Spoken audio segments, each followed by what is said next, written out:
Agora nós vamos resolver a questão número 34 do Provão Paulista de 2023. Então nós já resolvemos a questão número 33 e agora vamos resolver a questão número 34 da página 15.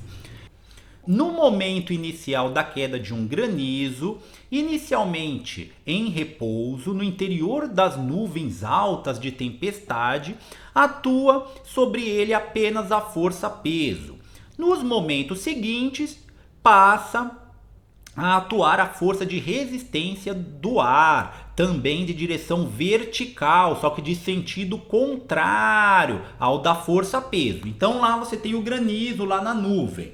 E aí ele tem a força-peso, a força da gravidade, né, puxando ele para baixo. Então ele está na direção aqui vertical, sentido para baixo. E aí quando ele começa a cair, o ar começa ele começa a tritar com o ar, então o ar vai fazer uma força da mesma direção, né, vertical, só que no sentido contrário, para cima. Então essas duas forças aí vão estar atuantes no granizo, do peso e da resistência do ar.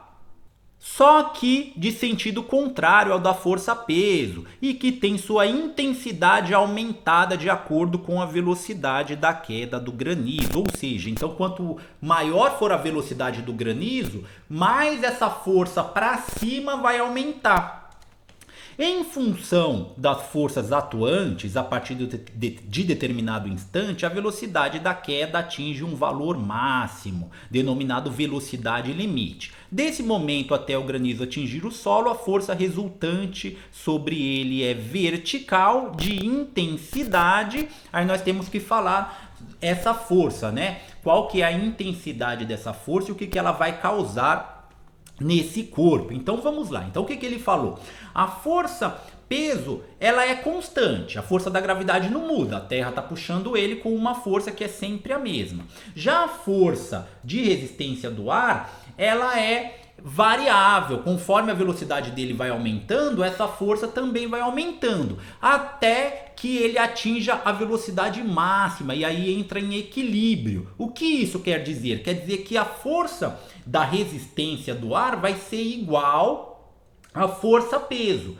Nesse momento, ele para de acelerar. Por quê? Porque a força resultante é igual a zero, é igual a um cabo de guerra. Se eu estou puxando alguém para cá, uma corda, eu estou puxando uma caixa, né, com uma corda para um sentido e uma outra pessoa está puxando a corda para outro sentido e a gente está com a mesma força, essa corda vai ficar parada. A mesma coisa acontece com o granizo. Então essa força está puxando ele, essa daqui está tentando parar ele, só que ela ainda não consegue. Conforme ele vai aumentando a velocidade, acelerando, porque a força causa aceleração, como o peso é uma força, vai causar aceleração, que é a aceleração da gravidade, a velocidade dele está aumentando, aumentando, aumentando. E essa força de resistência do ar também está aumentando, aumentando.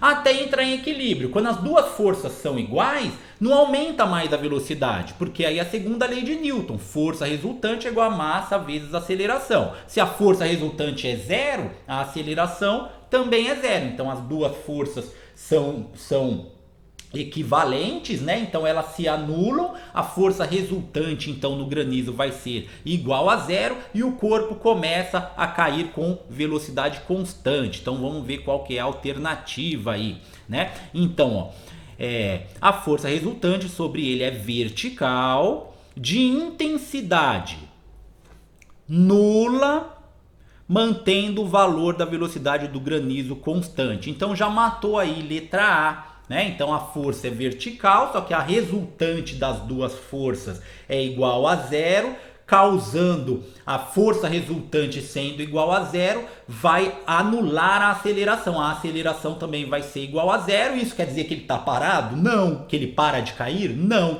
Quer dizer que a aceleração é zero, ou seja, não muda a velocidade é constante. A gente pode ver isso na queda de um paraquedas, né? O que o paraquedas faz? Ele tem uma área ali que a força de resistência do ar vai ser muito grande, que ela vai conseguir se igualar com a força-peso, e aí o cara começa a cair com uma velocidade constante mais amena, né? Ao invés dele cair aceleradamente, senão ele morreria, né? Para isso que serve os paraquedas, tá certo?